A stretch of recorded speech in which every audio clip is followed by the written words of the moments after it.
behind my saddle. You can get a hold of these little surgical gloves, I know. I won't tell anything. That's why medical costs are so high. People are stealing these babies. But let's just say you have to change a flat tire. And you're touching the chain and you get kind of greasy. This will keep your hands from getting messed up. Another thing you can do is use a little wet one. If you carry some of those are handy. We'll talk about those later.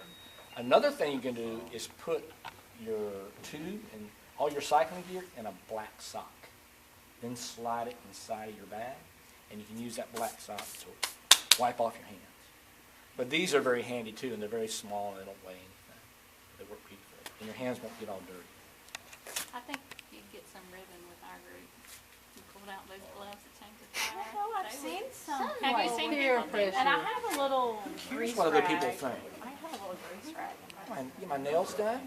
Now, you think I'm going to mess up my manicure over a flat tire? You're crazy. Okay. Good idea. Okay. Now, I've got a bunch of tips here.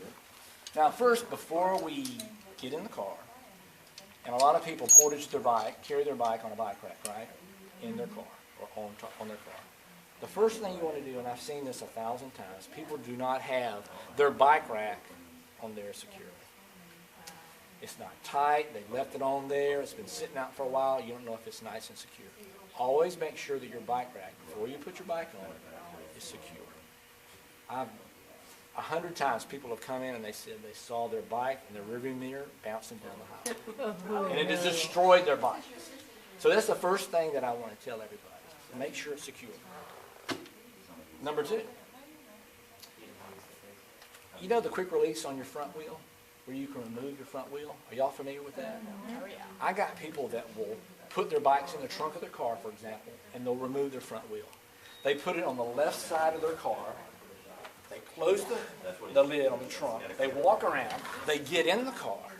They crank it up, and they leave their wheel. What you want to do is put it on the left side of the driver's side of the car, because you can see it when you get in the car. It's happened a lot more than you think. Okay? Important. Any questions now? If you have any, ask them. Now, when your bike is on the rack and you're riding down the road and your wheel's doing this, that's a sign of a movie, by the way. You want to secure. That's a sign. You want to get a bungee or something, or even a shoestring, and secure. It always put on lock. You know, you have bearings in the headset. Yes. A strap or a Velcro strap or a bungee, secure that front wheel. What if you go on a long trip, you go on a 500-mile trip, and your wheel's doing this? You're wearing out your bearings. I've seen it a lot. But secure that also, and your wheel won't do that, and your wheel won't fly. Okay? A bungee, a shoestring, Velcro strap. Now, a lot of people will show up to a ride, and you just got clipless pedals, right? And let's say you show up to a ride and you have one shoe. It's happened to a lot of people. They have to have the shoe to clip into the pedal. So, always make sure you have 2 shoes. And one thing you can do, pay attention, look and listen. I'm looking at your shoes, actually. I can see everyone had a problem here. Shopping as Look and listen. You have new ones. Focus. Is get you a bag, like a duffel bag. You can buy some really expensive, even get you a Publix bag. They're cheap. They're $1.50 at Publix. Put all your cycling gear in there before. Whether it's arm warmers, the helmet, just put it all in there so you can throw it in your trunk. And then when you get to where you're going, you'll have 2 shoes. You might have your jacket. You might have your cycling gloves. I've gone on a lot of rides, and there's only one cycling glove. Not me. I never make that. But a bag is always helpful. It could be any bag. Actually, a $200 bag, or you can get a Publix bag and they work fine. Now, you've got your bike off of the rack and you're about to go for a ride. The first thing you need to do is do a pre-ride inspection. It only takes like 2 or 3 minutes. Make sure your tires are pumped up, right?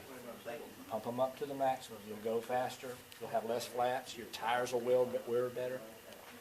Another thing is, look at the tires kind of closely and make sure you don't have any bad cuts in the tire. Sometimes you can have a bad cut in it and not even know, like get it from the previous ride, and have an aneurysm and it'll blow out. So just inspect your tires. Make sure everything's tight and everything feels like it's all together. Make sure you got your repair kit. That's very important before you take off and leave, okay? Like a little pre-ride inspection, okay?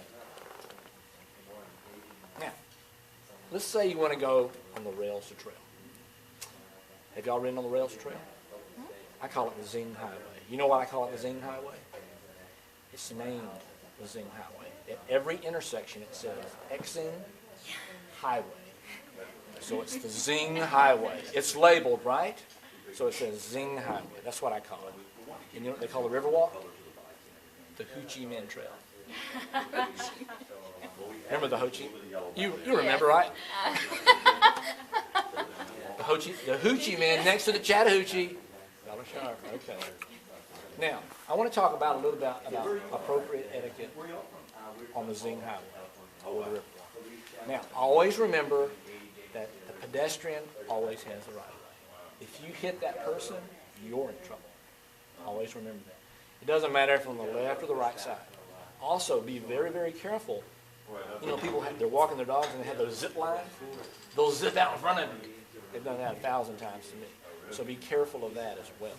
But they're in trouble when they do that. Correct. Correct. Well, there are leash laws in Muskogee County, but be careful with those. Okay.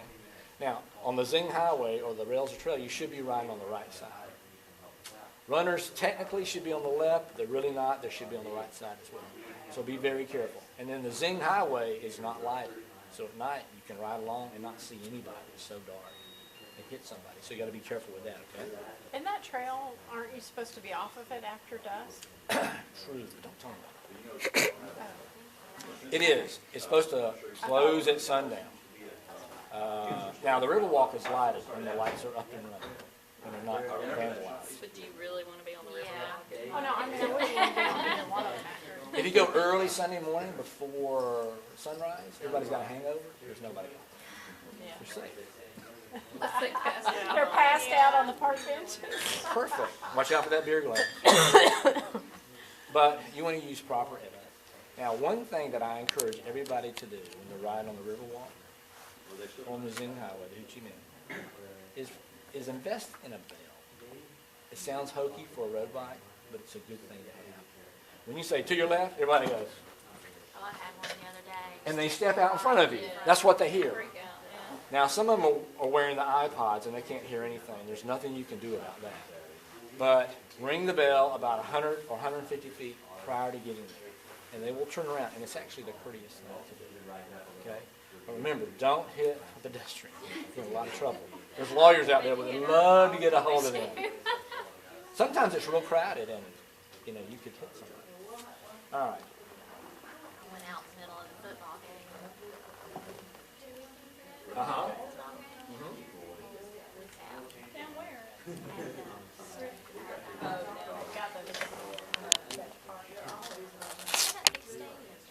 Memorial Stadium. Oh, okay. Now, here's another look at. We're going to talk a little bit about clothing first. I don't know, how many of you, raise your hand if you use a cycling shoe. A true cycling shoe where you clip in? Okay. When you buy a cycling shoe, this is really kind of a bad advertisement, but they give you an insole. Like this. It's pretty cheap. It really doesn't give you a lot of protection. This would be my advice. If you can go to like Walgreens or something and get you a Dr. Scholl's, they have one there called the 2-ounce Miracle. It actually conforms to your foot. It's cheap. It's like $7 or $8.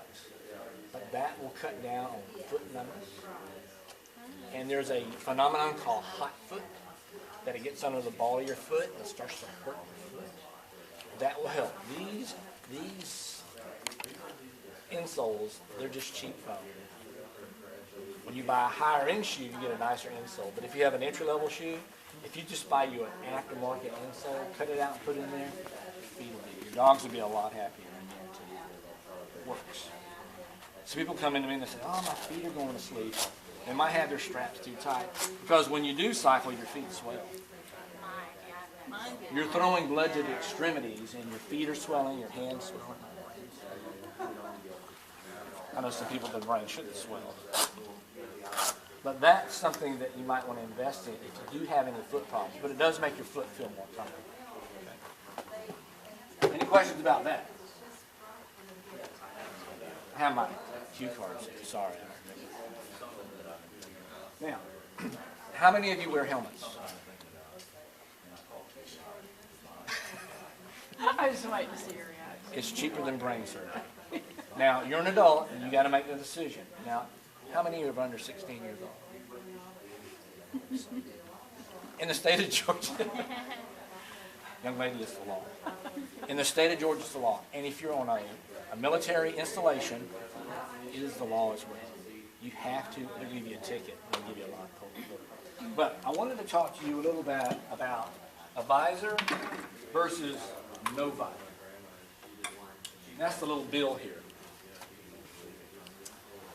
A lot of people don't like the visor because one problem with the visor is it catches additional wind.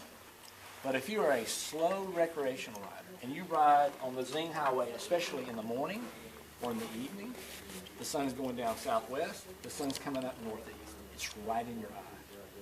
The visor works like that. It's like a ball cap. It really kind of cuts off that sun because that glare, when it's in your eyes, you can't see other cyclists coming towards you. I'm sure y'all have that issue. But the thing about a bill is it catches additional air. And it is a little bit slower, but it does have its advantages. This is faster. This is slower. Slow is good too. A lot of mountain bikers like the bill because it's traditional. Stop laughing. Okay.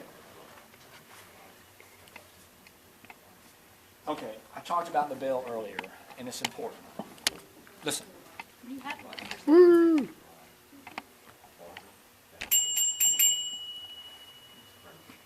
Audible sound, it's high pitched, it picks up, and it's really traditionally the appropriate thing to do for a pedestrian. And it actually works.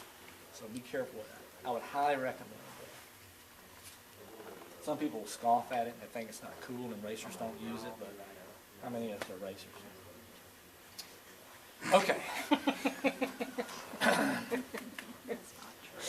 That's not true. Really? I've never raced ever in my life.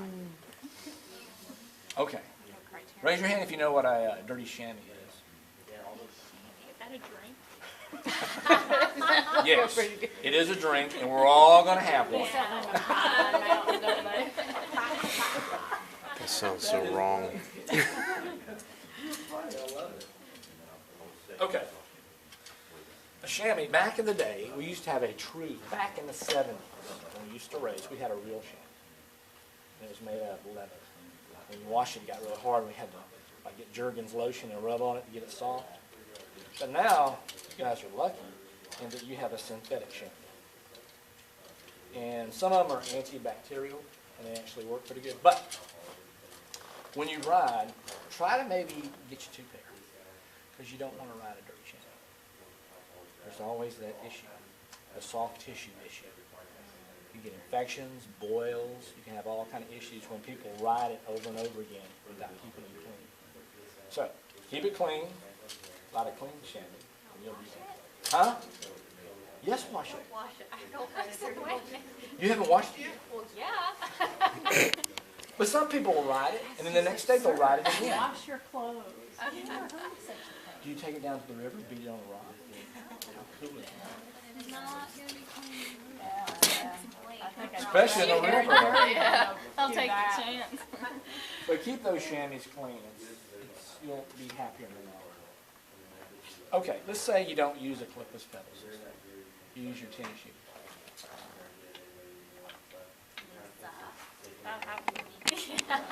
Okay. Now the worst thing that can happen, though, Lisa, is that if this shoestring gets wrapped around your crank and your pedal, it can snap your ankle. It can actually break your ankle. And you're stuck to it. Your handling is compromised and you're going all over the road. This happened to me before. But you want to secure these tennis shoes. You can double time or tuck them in because they'll get caught in your chain on the drive side, or they'll wrap around the pedal. And when you're pedaling and you're trying to go backwards, you're wrapping around it and it can snap that ankle. That'll really rip out a tendon pretty bad. So secure those shoestrings. Okay? Okay, when you ride a cycling short, you want to go commando. And what that means is you wear no panties. I wear no panties when I ride. No briefs, no boxers, nothing. Because those seams, they can aggravate the shape. So keep that in mind. These are real simple things, but a lot of people say, you didn't wear any underwear with these things? You go free and easy. What was that? We learned that the hard way. For short See, I learned the short- lesson actually the opposite. For short riding, Yes. okay, but if you're riding a long ways, It will aggravate the living daylights out of you. The seams or my lace bothers me when I ride. My little lace. you don't wear that thong, do you?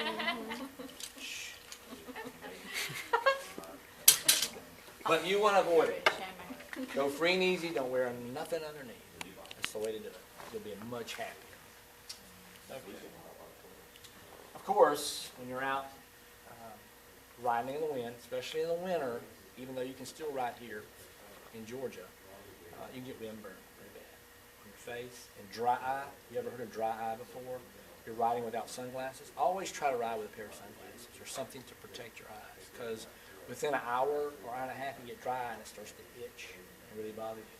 But use chapstick and sunscreen, even though in the winter, you can still get burned pretty bad. And in the wind burn, it can chap you, really be uncomfortable.